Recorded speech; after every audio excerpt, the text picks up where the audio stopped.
Hai guys, Assalamualaikum. Selamat pagi. Okey, hari ni dah ada topik yang Kak Oya rasa macam dah lama Kak Oya nak share pasal benda ni.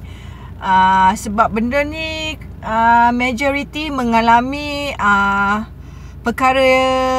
perkara yang Kak Oya nak sharekan topik hari ni apabila kita dah berumah tangga. Okey. Tapi sebelum tu korang jangan lupa subscribe Kak Oya YouTube channel.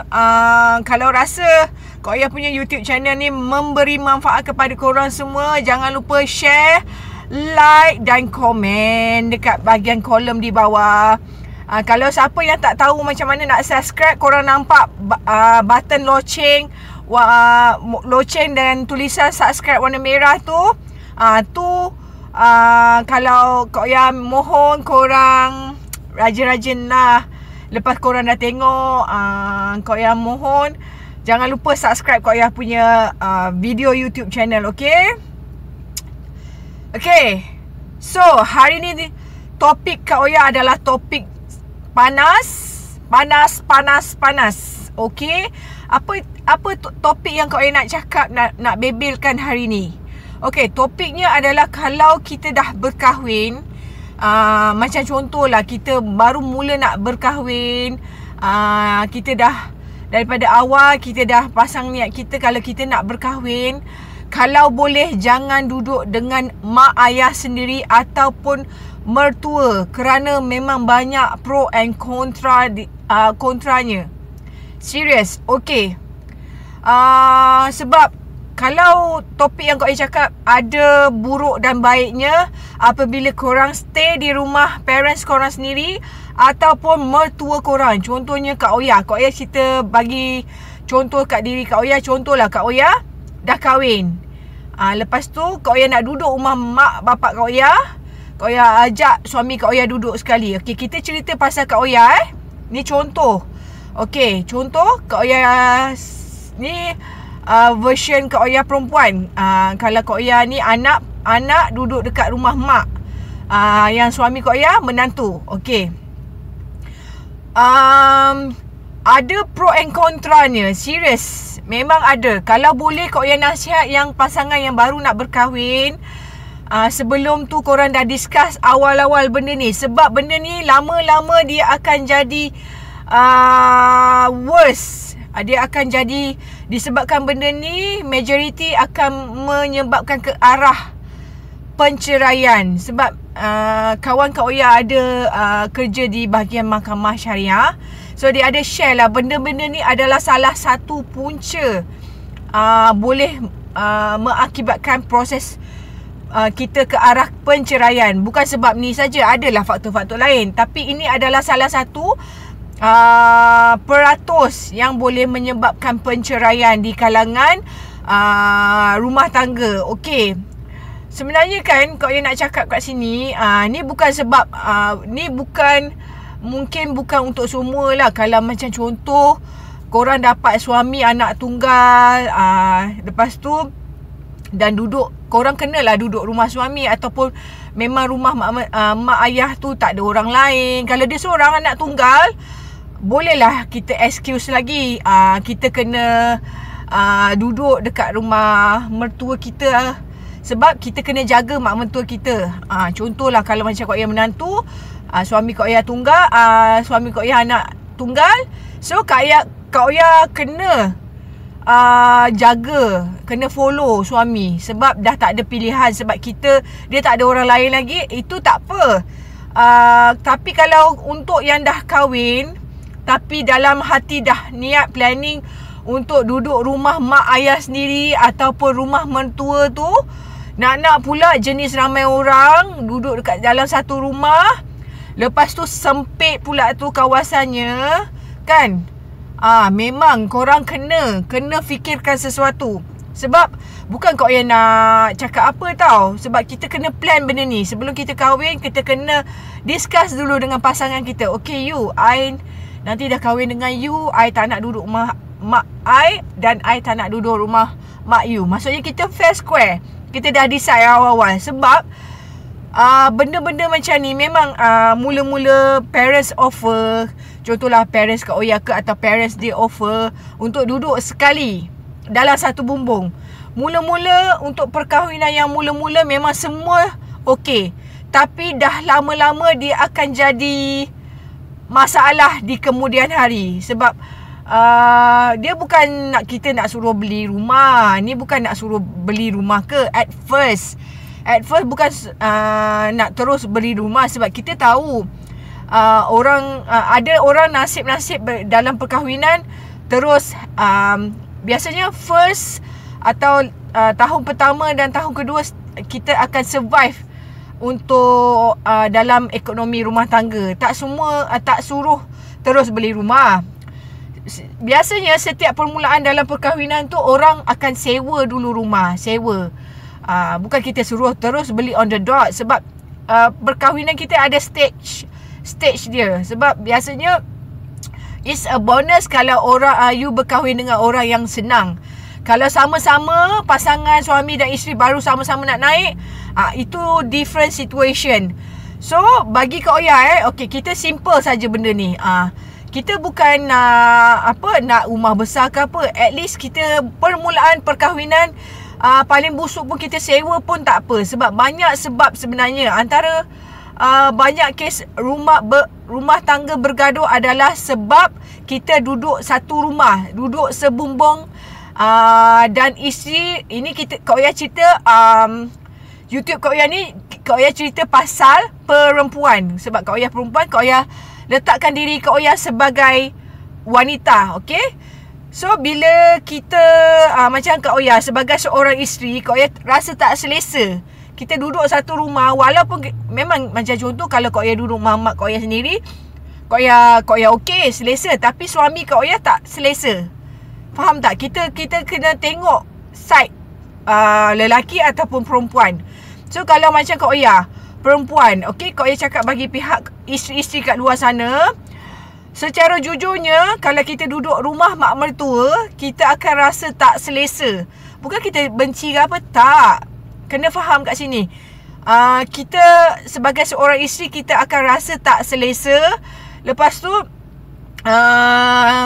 sebenarnya tanggungjawab seorang lelaki ataupun suami, salah satu nafkah wajib adalah untuk menyediakan tempat yang selesa untuk isteri. Walaupun rumah tu kecil sekalipun. Macam parents Kak Oya selalu cakap, walaupun rumah tu kecil, rumah tu tak cantik sekalipun, janji kita ada tempat untuk berteduh. Maksudnya kalau kita makan nasi dengan garam pun orang lain tak tahu, adik-beradik tak tahu, parents kita sendiri tak tahu, parents in-law tak tahu. So kalau dah kahwin, janganlah, kalau boleh kita elakkan janganlah duduk rumah mentua ataupun rumah ibu dan ayah kita sendiri. Sebab banyak benda-benda susah nak buat. Serius, korang akan benda-benda ni korang akan terbatas. Jujur Kak Oya cakap, bila kita nak buat sesuatu, bila kita duduk dalam satu rumah, contoh kalau Kak Oya duduk rumah mak Kak Oya sendiri, Kak Oya selesa lah. Tapi untuk husband Kak Oya, untuk side husband Kak Oya, dia tak rasa selesa. Dia akan duduk dalam bilik je. Itu bagi side lelaki. Ini Kak Oya cerita pasal side isteri, okey? Salah satu faktor adalah tak ada ruang privacy. Korang bayangkan kalau macam korang duduk rumah mak mentua korang tak ada ruang privacy.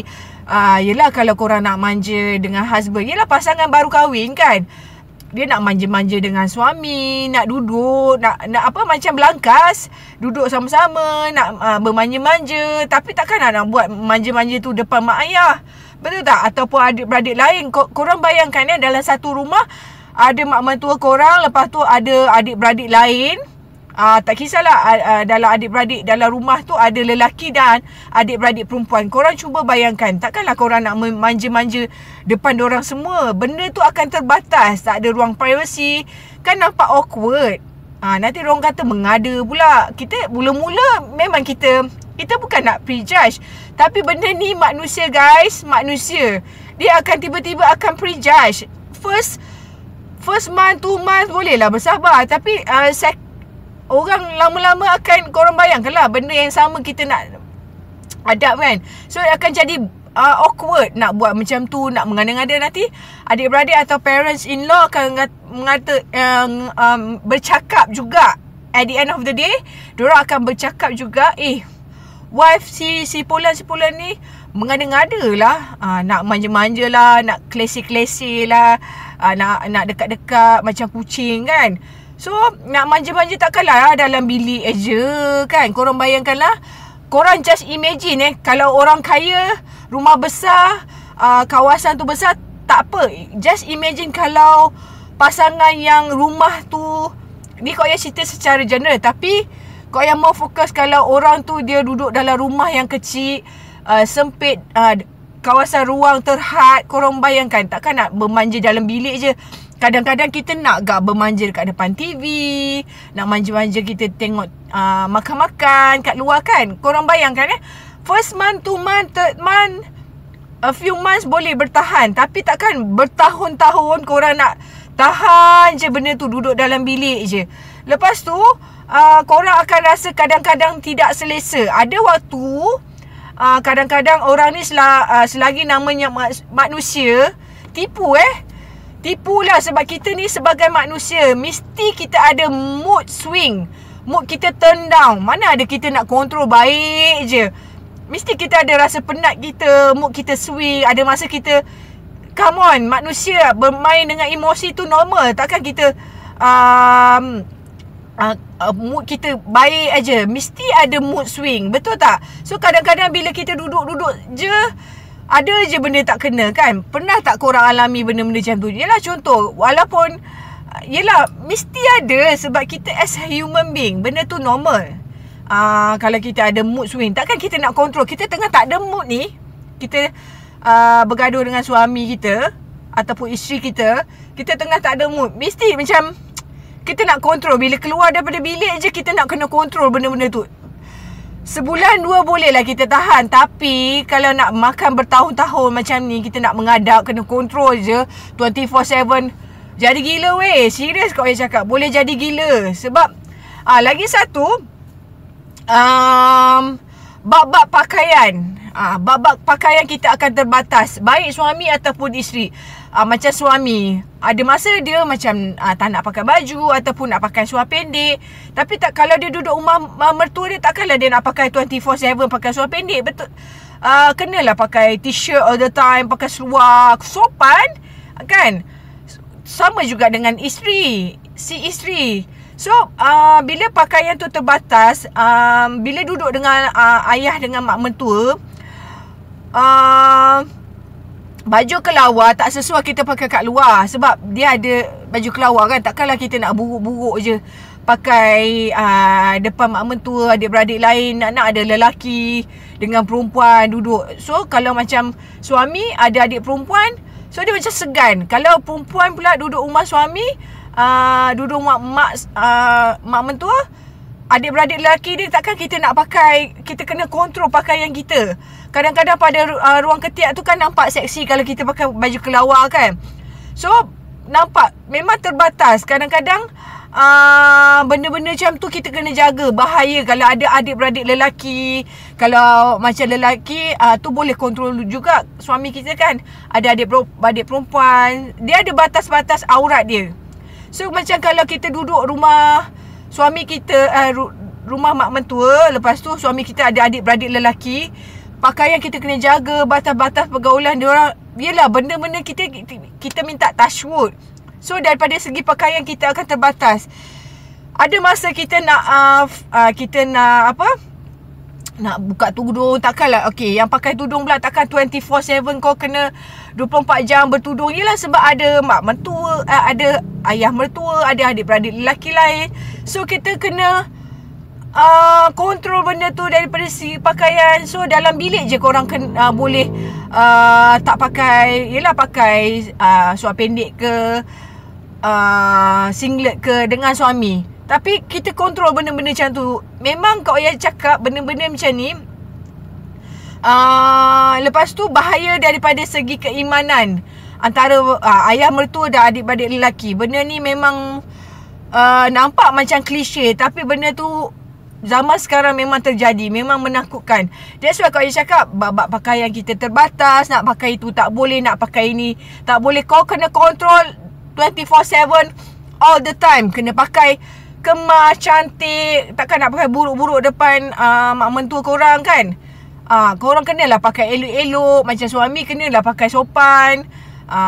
Lepas tu kalau macam kau kena jaga korang punya peradaban. Nak semayang, korang kena ikut rasmi ikut suasana dekat rumah mentua korang. Korang kena bangun pagi, tak boleh bangun lambat.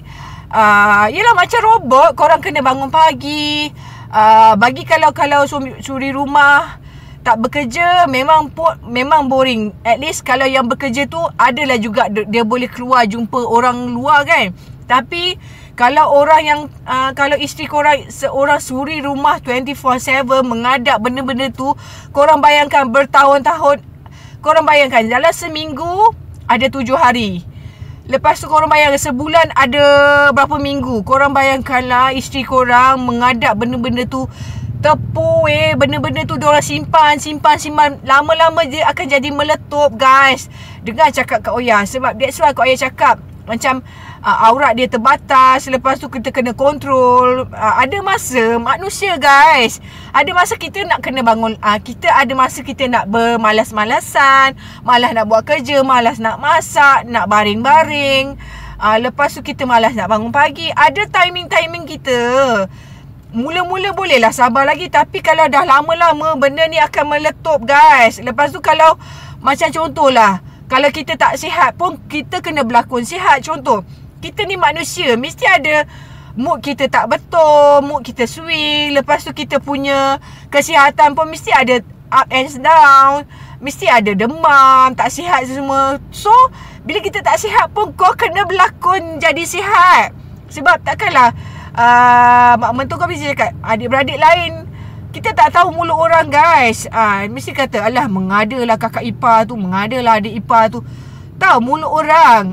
Kita kena berlakon.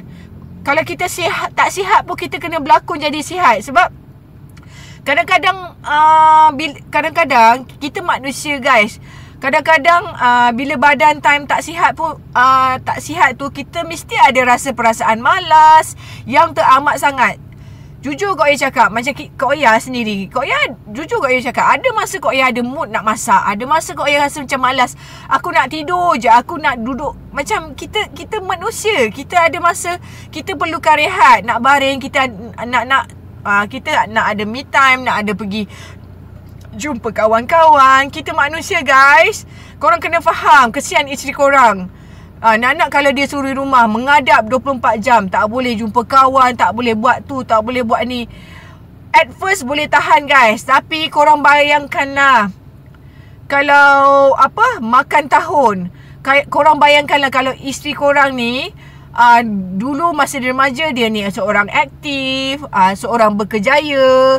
Tiba bila kahwin dengan korang suri duduk rumah lah, apalah, dia ikut jadi isteri yang dengar cakap. Tapi bila dah duduk dalam satu rumah guys, lama-lama isteri korang boleh jadi gila guys. Nak kalau macam dalam pantang lagi satu Kak Oya cakap, dalam pantang isteri korang kena biarkan isteri korang berpantang dekat rumah mak dia sendiri.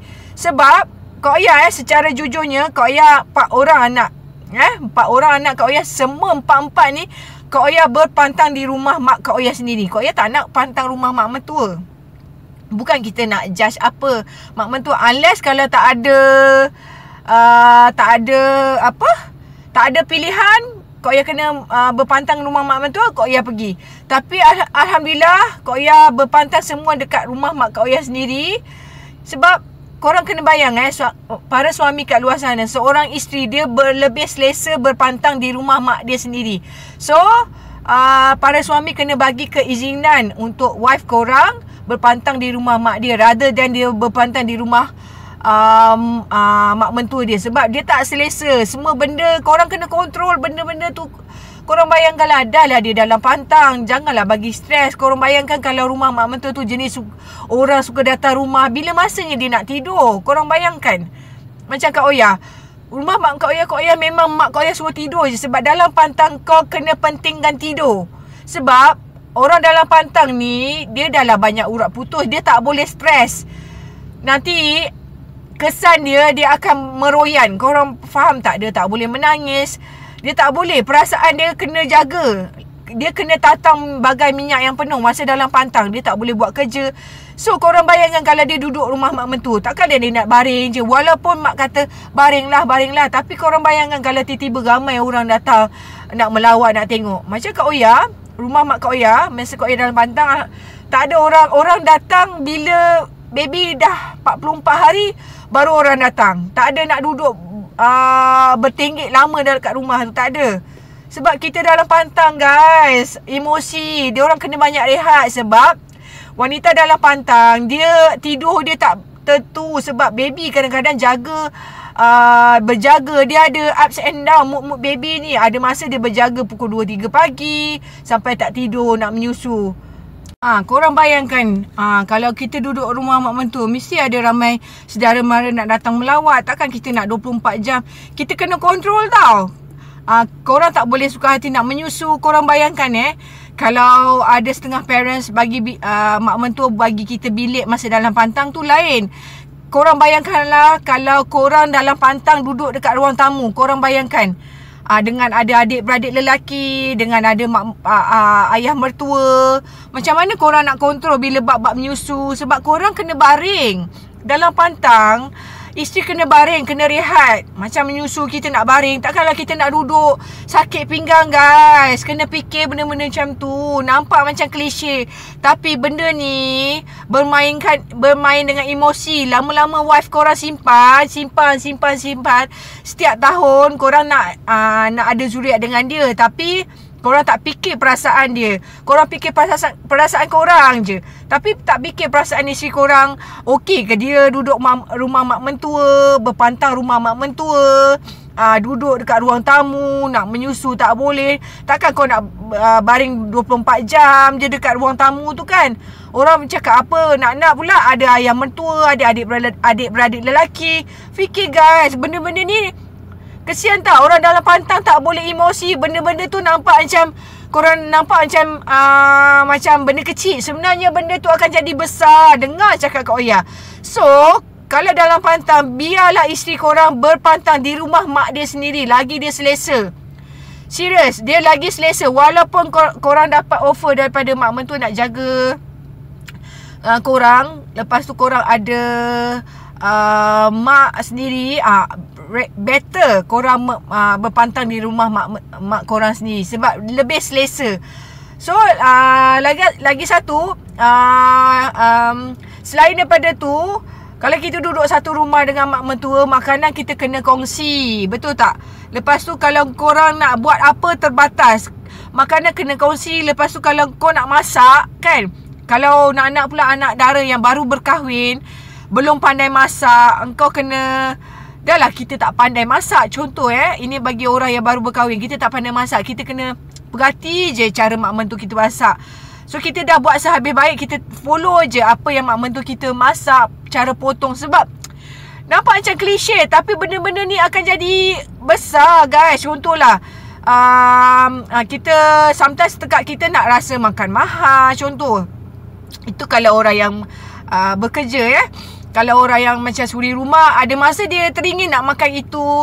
Dah lah dia tak bekerja, dia nak minta suami dia pun dia rasa macam, kita ada masa, kita ada rasa nak makan itu, nak makan ini.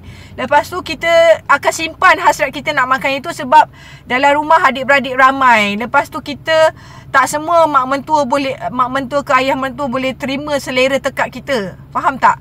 So macam kita nak makan, kita simpan je lah hasrat kita nak makan itu, nak makan ini. Sebab kalau kita cakap dengan suami beli, orang lain tak makan. Lepas tu kalau kita beli untuk diri kita sendiri, so nampak macam berkira-kira. Contohnya macam kalau kek, kalau beli sepotong dah orang lain nampak. Betul tak? Kalau kita nak terasa, takkan kita nak makan sorok-sorok dalam kereta. Korang bayangkan kalau kalau sebulan dua tak apa. Ini bertahun-tahun korang nak kena kontrol apa yang korang nak selera makan dengan tekak korang. Korang kena sorok dalam kereta. Nak makan sorok-sorok. Contoh kalau kita nak makan kek, kalau beli sepotong dah orang lain nampak. Takkanlah setiap kali-kali kita nak makan kena sorok. Kalau ada rumah sendiri, katakanlah tengah sesak kan, kalau kita ada rumah sendiri, kita makan nasi dengan garam, orang tak tahu. Kalau kita tengah sesak, contoh suami kita tengah tak ada duit, kita makan nasi dengan garam, orang tak tahu. Kalau kita makan nasi dengan telur, dengan kicap pun orang lain tak tahu. Tapi kalau dengan rumah mak mentua kita, kita nak kontrol benda tu. Contohlah, suami kita tengah sesak masa tu, takkanlah dia nak beli telur je dekat rumah mak mentua dia. Betul tak? Kalau seorang suami dia tengah sesak, dia dah lah tumpah rumah mak mentua dia, dia kena belanja, kena beli ikan, beli ayam tu semua. Takkan 24/7 dia nak kena beli. Korang bayangkan kalau nak duduk dalam rumah tu ramai, orangnya ramai, suami korang nak kena beli makanan banyak. Lepas tu tiba-tiba suami korang punya pendapatan ada masa ups and down. Takkan korang nak beli telur dengan kicap, suami korang nak beli. Nanti apa kata adik-beradik lain dalam rumah tu? Apa kata mak mentua korang pula? Ini bagi side of lelaki. Betul tak? Kalau side of perempuan, kita seorang suri rumah, kita mengada-ngada nak makan tu, nak makan ni. Kalau mak mentua kita tahu, nanti dia kata, bini kau ni mengada-ngada pula, nak makan tu, nak makan ni. Adik-beradik lain mesti akan berkata-kata. Mula-mula memang tak kata, tapi lama-lama dia akan berkata juga, akan berbunyi juga. Lepas tu, dekorasi rumah pun korang kena ikut. Takkanlah tak nak, korang tak ada perasaan nak dekor rumah korang sendiri. Tipu guys. Nak seorang isteri suka buat dekor untuk rumah sendiri. Dia teringin nak dekor rumah dia sendiri, especially bila dah lebih daripada 5 tahun perkahwinan. Mesti ada terdetik dalam hati dia, nak hias rumah sendiri, nak kemas rumah sendiri, nak ubah kedudukan dalam keadaan rumah tu, nak pasang lansir, semua dia nak rasa sendiri tau. Tapi kalau kita duduk dekat rumah orang lain, mesti kita minta izin dulu kan. Contohlah kita ada bilik kita kan, mak mentua sediakan bilik. So kita nak ubah sana sini, kita tak boleh guys. Semua tu terbatas. Semua tu kita kena minta izin. Nak buat itu minta izin, nak buat ini. Kita tak boleh buat sesuka hati guys. Memang tak boleh. Lepas tu pula korang kena pura-pura kontrol maco, kena pura-pura kontrol jelita. Kena sentiasa kontrol je. Korang punya perangai kena kontrol, sopan kan. Susah kau nak cakap. Benda ni boleh jadi gila guys. Kalau kita macam 24/7, kita tak boleh jadi diri kita sendiri, kena kontrol. Kalau nak dapat jenis mak mentua yang very typical, yang very punctual, korang kena macam jenis protokol, kena semayang all the time, punctual, kena kontrol lah. Pakaian kena kontrol semua. Benda tu at first okay, lama-lama ia akan jadi masalah dalam rumah tangga korang. Percaya cakap kau ya, kadang-kadang mesti terdetik punya dalam hati. Penat lah. Kita come on guys, dalam hati mesti terdetik. Kita rasa macam penat lah kita nak berpura-pura macam ni. Takkan sampai bila aku nak berpura-pura dengan perangai aku. Sedikit sebanyak kita akan rasa penat, akan rasa serabut, nak berlakon rajin, nak berlakon suka, nak berlakon happy. Padahal dalam realiti nak sangat hidup dengan suami, kita nak hidup dengan suami, ataupun kita nak hidup dengan isteri kita sendirian dalam rumah sendiri guys. Kalau korang tanya pasangan orang yang berkahwin, mesti diorang akan cakap betul. Sebab dia nak duduk nak bina hidup rumah tangga sendiri daripada susah ke senang. Faham tak? Dia ada step by step bila kita menempuh alam rumah tangga. Tak ada seorang manusia akan nak kontrol guys. Penat. Korang nak kena kontrol cantik, nak kena kontrol rajin, nak kena kontrol happy, nak kena kontrol suka. Kalau kita tengah gaduh ke dengan suami atau isteri, takkanlah kita nak kontrol depan mak mentua tu semua. Penat tau. Mula-mula boleh guys, tapi dah lama-lama makan tahun, takkanlah kita nak kontrol. Macam satu hari ada 24 jam. Every single minute, every single hour, every single month, every single week, every single year korang kena pretend benda tu. Gila guys. Penat guys nak jaga benda-benda tu semua. Ya Allah. So banyak lagi guys. So pokok pangkalnya nak duduk rumah mak sendiri atau rumah mak mentua, korang mesti ada planning untuk ada rumah sendiri. Mula-mula boleh duduk sekejap, tapi jangan duduk terlampau lama. Sebab benda ni korang kena planning daripada awal. Kalau setakat setahun 2 tahun okey lagi, baru kahwin kan, biasanya ekonomi kita terhad sangat. Tak okey ekonomi orang yang baru berkahwin. Kau ya faham, kita ada terhad kan, ekonomi kita ada ups and down lepas kahwin kan. Tak salah kalau nak duduk setahun ke, paling busuk setahun lah, setahun ke 2 tahun. Kalau dah okey, dah stabil, korang try lah cari rumah korang, rumah kecil pun jadilah. Janji korang duduk berdua. Kalau nak kalau korang dah start ada anak, lagi banyak benda guys korang nak kena jaga. Betul kau yang cakap. Tapi korang kena tanam lah dalam diri korang untuk ada rumah sendiri. Bila permulaan korang kena, macam contoh kau ya dah ada anak, kau ya nanti kan, kau ya akan cakap benda-benda ni. Kalau boleh touch wood, kau ya tak nak jadi mak mentua yang tak memahami anak. Sebab kita pernah jadi menantu kan. So kalau boleh, sebab Kak Oya pun akan tua, Kak Oya kalau boleh memang Kak Oya nak cakap dengan anak lelaki Kak Oya dan anak perempuan Kak Oya. Sebab kita kena didik benda ni. Kita kena cakap dengan anak-anak kita supaya bila kau dah kahwin nanti, anak lelaki, kau duduk rumah sendiri. Sebelum kau kahwin, kau make sure ada rumah sendiri, baru kau nak ni. Kalau boleh avoid, jangan duduk satu rumah dengan mak mentua dan adik-beradik lain. Sebab benda ni akan jadi worse. Korang kena tanam benda ni dari awal lagi. Korang nak ada rumah sendiri. Bila seminggu sekali, barulah korang balik lah jenguk rumah mak ayah korang, rumah mak mentua korang. Itu lebih bagus. Sebab dekat bau tai, kalau jauh bau bunga. Sebab kesalahan kecil kita boleh nampak tau. Gajah sebesar lautan, kita boleh nampak. Macam benda-benda kecil, benda remeh, benda tu akan jadi kudis korang.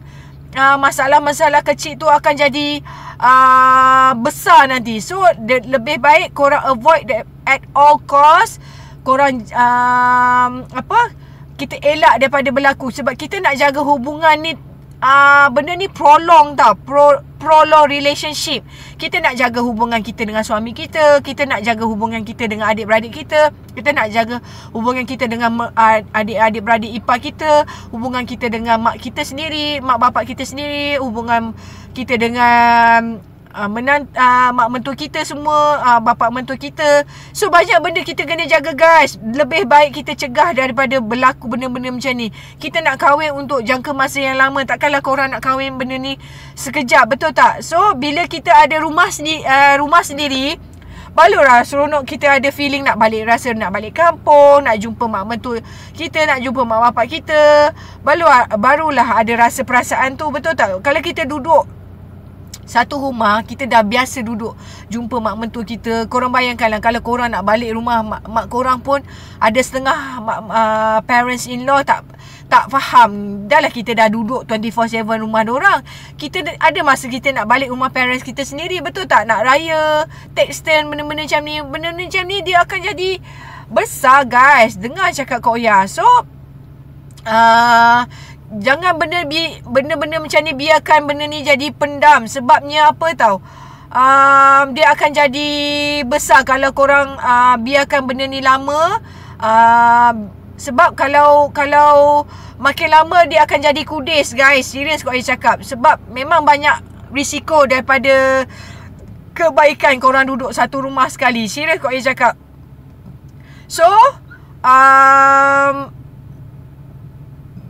sebab kita kena kontrol tu semua. Sebab kalau ramai-ramai duduk satu rumah sekali, contohlah adik-beradik lelaki adik-beradik suami ada lelaki. So dia ada kakak ipar lah, adik ipar lah. Kita ada ipar-ipar. Mesti ada comparison antara menantu-menantu. Menantu ni okey, menantu ni tak okey. Mula-mula semua okey. Menantu ni rajin, menantu ni tak. Ada je ada favourite menantu. Kalau korang dapat yang adik-beradik serumpun, mak mentua sempol, sporting, tak apa. Ini jenis yang particular, itu tak kena. Kadang isteri tu dah buat yang terbaik, kau cara potong kau salah, cara kau masak salah. Ada je benda tak kena dekat mata mak mentua atau bapak mentua korang atau adik-beradik ipar korang. Ada je, oh kau potong salah, kau masak tak betul, kau santan jangan letak dulu. Ada guys, semua benda tak kena dekat mata dia. So macam mana? Korang bayangkan lah, Kalau isteri korang cerita dekat korang, dekat suami dia, suami tak percaya. Yang mengalaminya adalah isteri korang sendiri. Takkanlah isteri korang nak buat cerita, guys, benda-benda macam ni. Sebab kadang ada jenis mertua depan anak dia baik. Dia tak ada buat apa-apa dekat isteri korang. Tapi bila belakang dia mempeli lah. Adik-beradik jenis suka mempeli. Tak tahu kenapa. Busuk sangat hati tu. Lepas tu kalau ada cucu, membanding-bandingkan. Kalau korang bayangkan korang duduk satu rumah, kan, ada cucu favourite lah. Korang bayangkan lah, dalam satu rumah ada cucu favourite. Takkanlah si korang punya isteri, contohlah Kak Oya lah, ada cucu favourite. Dalam rumah tu ada 3 orang je adik-beradik ke 4 orang. Dalam satu rumah tu dia ada cucu favourite dia. So dia suka cucu yang pertama ni, anak sulung ni. So cucu anak dia nombor 2 ni, anak kepada ni cucu yang anak dia yang kedua ni, dia tak kurang gemar lah. So ada comparison. Cucu ni okey lah, cucu ni yelah, cucu ni gelap lah, cucu ni hitam lah. Korang bayangkan benda-benda tu isteri korang pendam, guys. Benda-benda ni disebabkan orang lain, rumah tangga korang berkecamuk. Disebabkan comparison cucu-cucu. Kau ingat apa? Dalam bilik dia menangis, dalam toilet dia menangis. Dengar mak mentua cakap macam tu, bapak mentua compare, anak kau ni gini-gini, anak kau hitam lah anak tu. Lepas tu yang tu kau beza. Oh, benda-benda ni, guys, kalau duduk satu rumah boleh jadi gila, guys. Bukan kau yang nak cakap apa. Benda ni reality. At first boleh kita tak cakap mak mentua kita ke bapak mentua kita teruk. Tapi benda ni dia akan jadi, memang akan jadi kudis, guys. Mula-mula semuanya okey, indah. Tapi kita dalam lama, semua je ada benda tak kena, guys. Serius, kalau kita tak tolong salah. So macam lebih baiklah kita duduklah rumah kecil. Biarlah rumah kita kecil sekalipun, janji kita buat apa, kita terbatas, kita suka hati kita nak buat apa kat rumah kita sendiri. Sebab ada setengah jenis mak yang jangan terlalu manjakan anak lelaki sampai dah kahwin berbulu atas bawah pun tak pandai nak buat keputusan. Kadang-kadang ada setengah parents just get involved. Bagilah ruang dekat anak lelaki korang tu berdikari. Dan macam Kak Oya nanti, Kak Oya dah cakap pesan kat anak lelaki Kak Oya, kalau kau dah kahwin kau kena keluar daripada rumah ni. Mak bukan nak halang, tapi kita jadilah sebagai seorang tua yang buka lah minda tu sikit. Bagilah ruang anak lelaki korang berdikari dan biar dia cari dan duduk rumah sendiri. Percayalah dekat anak lelaki korang. Jadi suami pula belajarlah duduk rumah sendiri dengan isteri. Mak mentua menangis tak bagi pindah pun, kata anak tak sayang mak, susah nak jumpa cucu. Semua drama 15 minit je.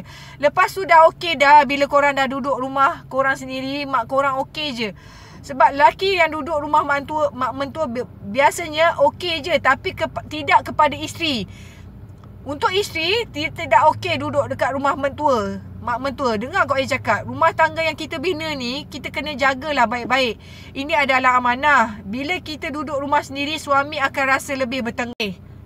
Lagi satu, hukum ibu bapa masuk campur hal rumah tangga anak. Sebab dalam Islam pun tidak boleh sama sekali. Ibu bapa tak ada hak untuk ikut campur masalah dan segala yang berkaitan hal rumah tangga anak-anak. Segala hal yang berkaitan dengan rumah tangga anak-anak, melainkan anak-anak datang minta pendapat orang tua tu lain cerita. Sebab anak-anak datang, kalau dia minta pendapat, kalau diorang ada masalah, dia mengadu, tu lain cerita. Ini kerana lebih 80% kes cerai berlaku antara suami dan isteri adalah disebabkan campur tangan ibu dan bapa. So, walau apa pun terjadi, adalah lebih baik kita muhasabah diri. Dan paling penting adalah seseorang itu perlu berlaku adil dengan pasangannya dan kedua ibu bapanya. So, korang fikir-fikirkanlah. Kalau boleh, kita avoid at all cost. Okay? Itu saja bebelan Kak Oya. Till next time kita jumpa lagi. Kak Oya sharekan apa benda yang Kak Oya rasa pendapat Kak Oya. Ini Kak Oya punya my two cents of opinion. Lebih baik kita tak duduk bersama mertua kita ataupun dengan kita punya parents. Kita cegah lebih baik daripada ia berlaku. So, semoga apa yang Kak Oya share ni bermanfaat, okay, dekat korang semua. Itu saja. Till Kak Oya jumpa lagi, okay. Itu saja semua. Jangan lupa share and like and comment kalau rasa video Kak Oya ni bagi manfaat dekat korang. Korang boleh share. Jangan lupa klik button subscribe yang warna merah tu, yang bentuk loceng tu, okay. Bye semua, kerana dirimu begitu berharga. Bye.